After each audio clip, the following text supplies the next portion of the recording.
All right, so we hear about nuclear threats all the time, right? It's the ultimate trump card. But what happens when someone actually calls that bluff? Today, we're going to break down a single strategic move that might have just completely rewritten the rules of the war in Ukraine. Yeah, Ukraine just did something that could be irreversible when it comes to Putin's nuclear leverage. We're going to unpack this one event. It's a story about a weapon that was supposedly unstoppable and a countermove that, well, completely flipped the script. So, to really get why this is such a big deal, we have to start with Russia's ultimate weapon of intimidation, their hypersonic trump card, the Airshnik missile. This was supposed to be Putin's checkmate. So, what is the Oreshnik? Well, think of it as Putin's ultimate trump card. It's a hypersonic, nuclear-capable ballistic missile.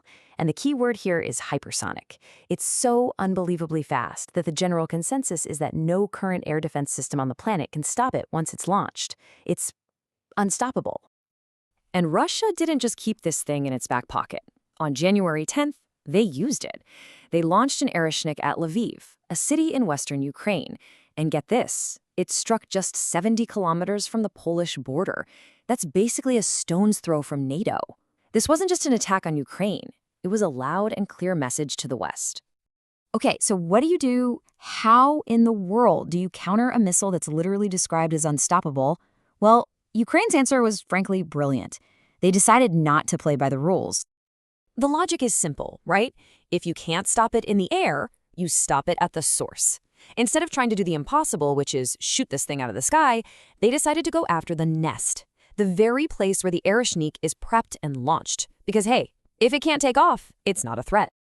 And that's exactly what they did. On the night of January 27th, a few Ukrainian missiles flew hundreds and hundreds of miles deep into Russian territory.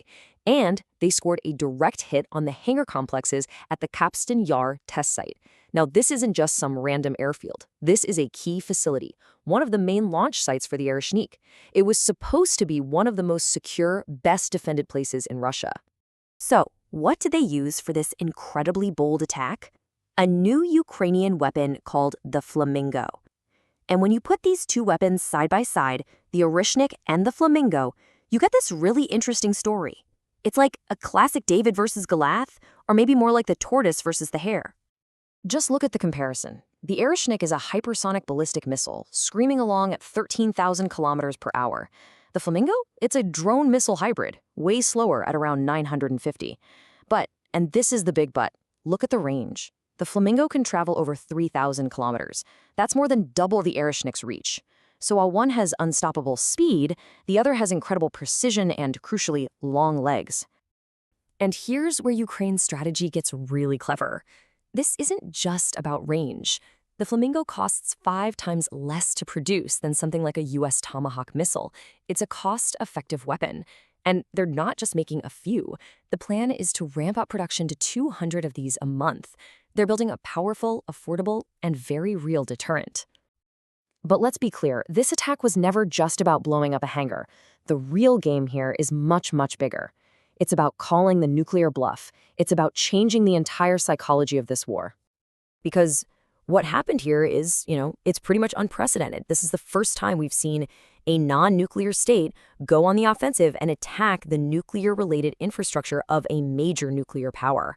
Ukraine crossed a red line that Russia probably thought was untouchable. They directly challenged Putin's biggest, scariest threat.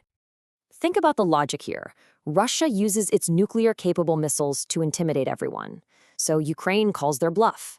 They hit a nuclear-related facility with a conventional weapon, and that puts Putin in a really tough spot. What does he do?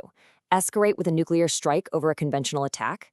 That would make him a global pariah overnight, and he'd lose support from key allies like China. Or he could do nothing.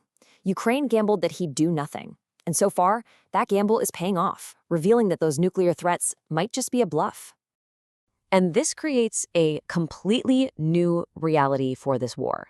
It completely flips the script on deterrence. The whole balance of power has just been, rebalanced. Let's break it down. Before, Russia had a monopoly on long-range threats. They could hit anywhere in Ukraine, while key Russian assets felt totally secure. Ukraine was stuck on defense. But now Ukraine has a credible long-range deterrent of its own. Dozens of high-value Russian bases are suddenly vulnerable. Ukraine can now hit back at the source. It changes everything. And that leads to the really scary question for Moscow's war planners. If Ukraine can hit Kapustin Yar, which was supposed to be a fortress, a heavily defended site, then what else can it now hit? I mean, with a range of over 3,000 kilometers, the Flamingo can reach dozens of Russia's most critical sites. We're talking heavy bomber bases, suspected nuclear weapons storage sites, key naval facilities, other missile launch pads, you name it. And the scary part for them is many of these places are probably less defended than Kapustin Yar was. And you have to remember, this is just the beginning. The version of the Flamingo they used in this strike was an early model.